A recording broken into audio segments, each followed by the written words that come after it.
Thank you and welcome to the show this morning. The topic this morning is African Americans and the election of 2016. And we have with us to talk about the election of 2016 and the impact on African American citizens, Dr. Louis Baldwin from Vanderbilt University formerly.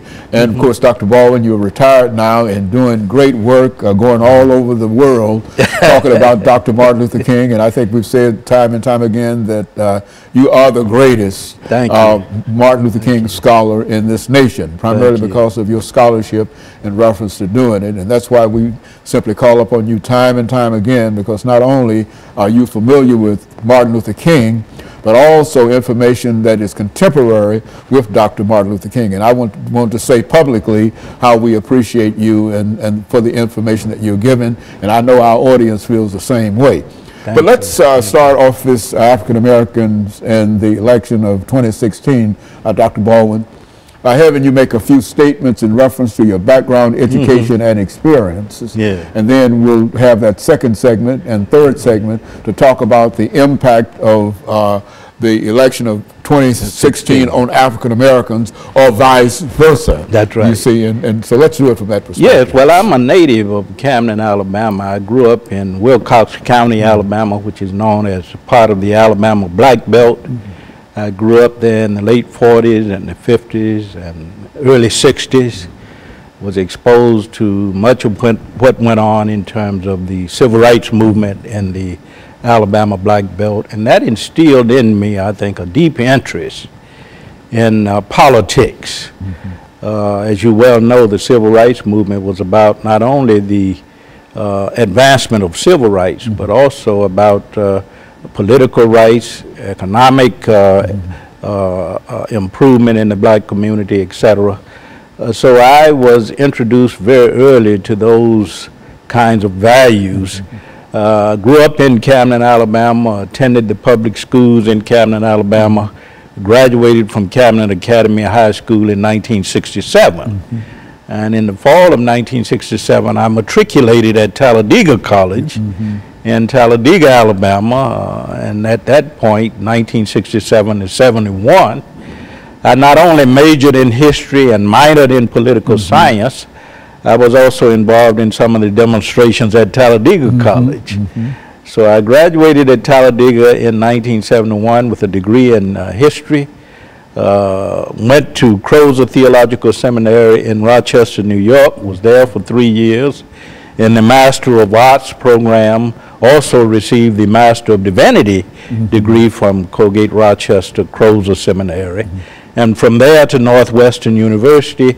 In 1975, I graduated from Northwestern in 1980 with a PhD in the history of religion with a particular emphasis on Christianity.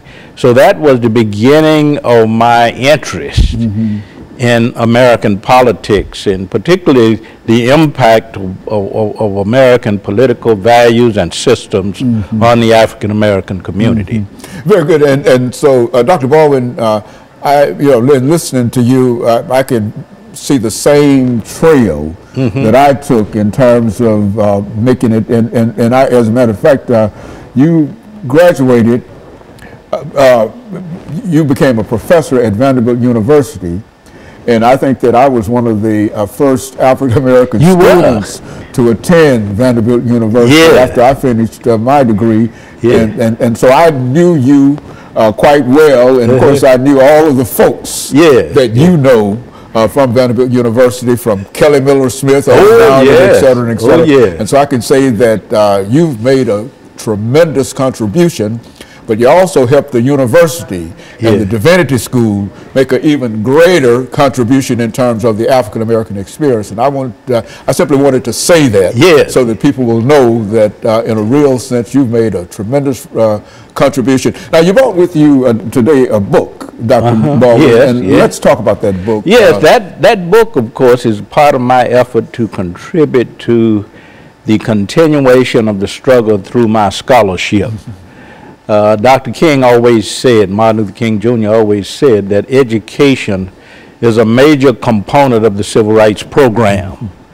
So I took that seriously, and in the course of my 30 to 35 years of teaching, I published a lot of books on Dr. King, and the book that you have in mind now, Behind the Public Veil, The Humanness of Dr. King, is an attempt to humanize a major figure in the civil rights movement. Very good. And of course, Dr. Baldwin, we're going to get ready for our first commercial break, and then we'll come back and we'll have about 8 minutes for the second segment, and we'll allow you to continue. We'll be back with our audience following this very, very short commercial break.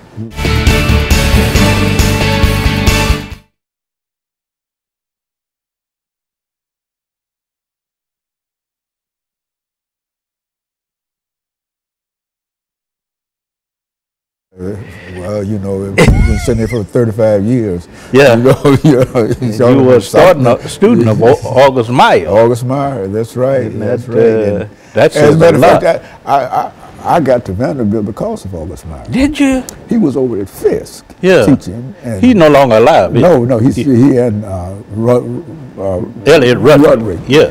He was over at Fisk, and they wouldn't allow him to come over to Vanderbilt and use the library. Oh, yes. And so when he left Fisk, he went to Kent State, and that's where I met him at, and I became one of his students. Okay. And after working a while, he said, you know where I want to send you? I want to send you back to Nashville, Tennessee. Yeah. I want you to go to Vanderbilt University. And I had a big old afro. Isn't that something? That's how I got But you were there with Darlene Clark. Darlene Clark and Bill, let's see, Darlene Clark. It's about 6 or 7 of us there. Okay. I was there. Yeah, she's at Northwestern, I think, now. Is she still working? Has she retired yet? I'm not sure, but I know she was at Northwestern. She was at Michigan State. Then at Northwestern. Yeah, we were there together. We were both August Meyer students. We really had a good time in terms of studying under Dr. August Meyer, and he was a